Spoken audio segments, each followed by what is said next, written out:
Spotlight कार्यक्रम में दर्शकों आपका स्वागत है और मैं हूं हरीश चोपड़ा।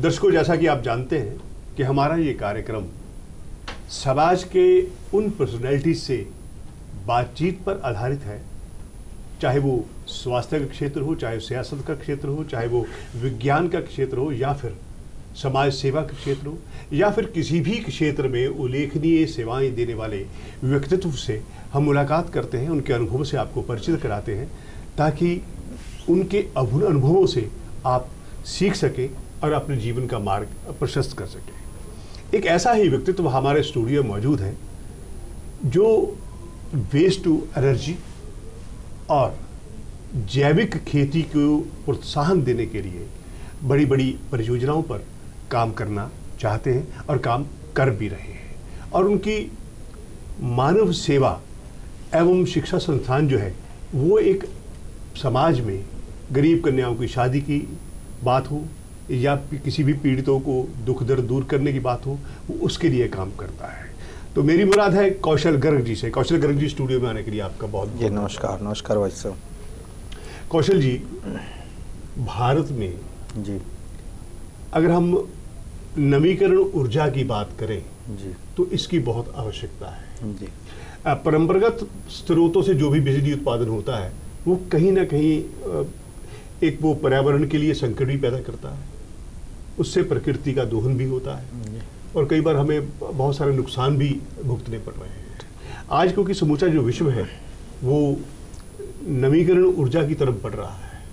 हालांकि भारत में इस बात के बहुत प्रयास हुए कि सूर्य से ऊर्जा प्राप्त करके जो भी आगे से आगे उसके लिए प्रोजेक्ट के लिए सरकार ने सब्सिडी भी दी, लेकिन कहीं ना कहीं लोगों में जागरूकता का अभाव है। तो वेस्ट टू एनर्जी जो है ये कॉन्सेप्ट है क्या, हमारे दर्शकों को बताइए। चोपड़ा जी, सबसे पहले तो आपको नमस्कार करता हूं जी। और मैं सभी को बताना चाहता हूं कि अभी हमारे देश का जितना भी रेवेन्यू है जी, वो मैक्सिमम रेवेन्यू ईंधन खरीदने पर खर्च हो रहा है जी।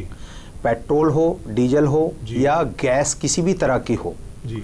95% टोटल हम बाहर से इंपोर्ट कर रहे हैं और उन्हें खरीदने में हमारा सारा पैसा बाहर जा रहा है।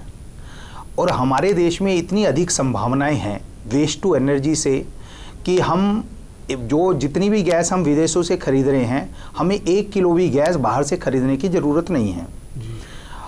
वेस्ट टू एनर्जी का कंसेप्ट सीधा सीधा है कि हमारे यहाँ बहुत सारी मात्रा में जानवर हैं पूरे देश के अंदर जिनका गोबर है, उसके बाद शुगर मिल की वेस्ट है, प्रेस मड जिसे बोलते हैं, उसके बाद जो पूरे देश की बड़ी भयानक समस्या बनी हुई है पराली, जिससे कहते हैं पोल्यूशन होता है। तो पराली इसके लिए बहुत अच्छा रॉ मटेरियल है। पूरे देश का कूड़ा जो सॉलिड वेस्ट है वो भी इसमें यूज़ होता है, पोल्ट्री वेस्ट भी यूज़ होती है, फॉरेस्ट वेस्ट भी यूज़ होती है। ये सारी जो वेस्ट मटेरियल है हमारे देश में इतनी अधिक है कि अगर हम इनसे वेस्ट टू एनर्जी के प्लांट देश में जगह जगह लगाने शुरू कर दें तो हमें 1 किलो भी गैस बाहर से खरीदने की ज़रूरत नहीं है। और साथ के साथ उसका दूसरा फ़ायदा होगा, उसका जो बाई प्रोडक्ट है वो है ऑर्गेनिक फर्टिलाइज़र। वो पूरे देश का नक्शा बदल के रख सकता है, क्योंकि आज पूरे देश में एक भी घर ऐसा नहीं है, ना गांव में ना शहर में, जिसमें 150 रुपए की दवाई डेली ना खाई जा रही हो।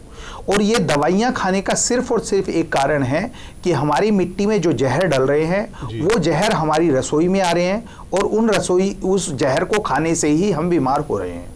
तो हम उस पर थोड़ा सा प्रयास कर रहे हैं कि पूरे देश में वेस्ट टू एनर्जी के प्लांट हमें देश में जगह जगह लगाने हैं। कौशल जी, एक बात दिल्ली की ही आप ले लीजिए जी। महानगर की सबसे बड़ी समस्या जो है कि दिल्ली के चारों कोनों में जी जो कचरा डालने के पहाड़ हैं वो शायद कुतुब मीनार के बराबर होते जा रहे हैं। जी बिल्कुल ठीक। सबसे बड़ी समस्या तो कचरा निपटान की है कि कचरा निपटान कैसे हो।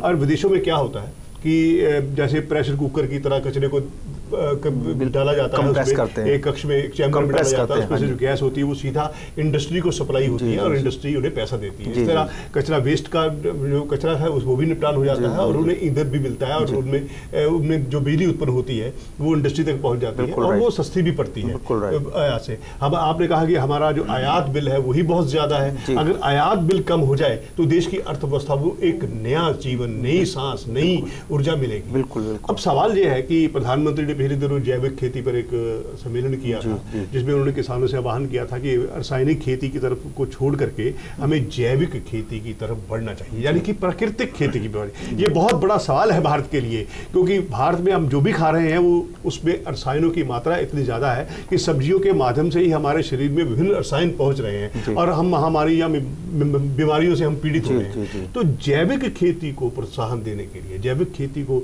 जैसे आपने फर्टिलाइजर्स की बात की है जैविक के लिए, तो उसके लिए सरकार क्या प्रयास कर रही है और आप उनसे कैसे मदद ले सकते हैं? देखिए, इसमें क्या है कि 2014 से पहले ये जो जैविक वाला जो सेगमेंट था, इस पर बिल्कुल भी ध्यान नहीं दिया जाता था।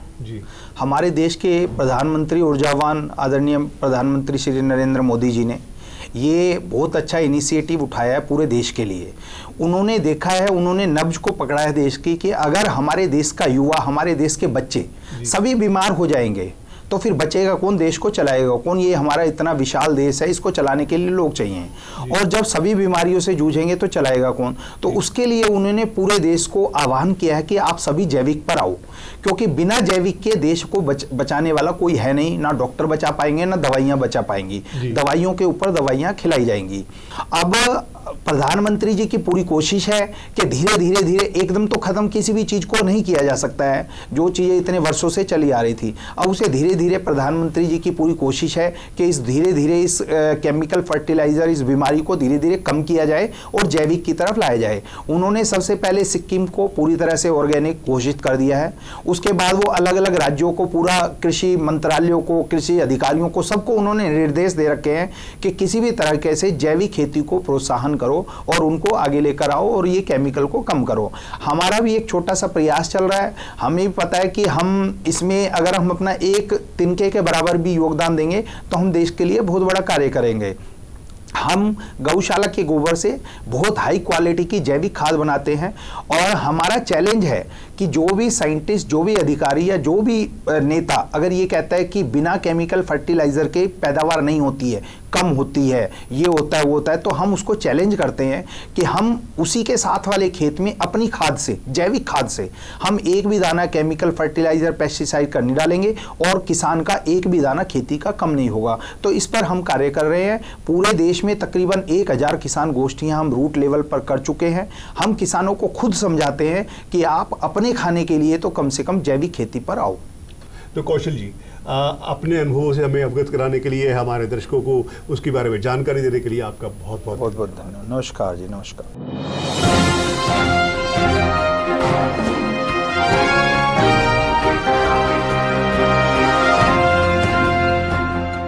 आप हमारे संतवाणी चैनल को सब्सक्राइब करें, वीडियो को लाइक करें, शेयर करें और हाँ, बेल आइकन पर क्लिक करना बिल्कुल ना भूलें, ताकि हमारी किसी भी वीडियो की सूचना सबसे पहले आपको मिले।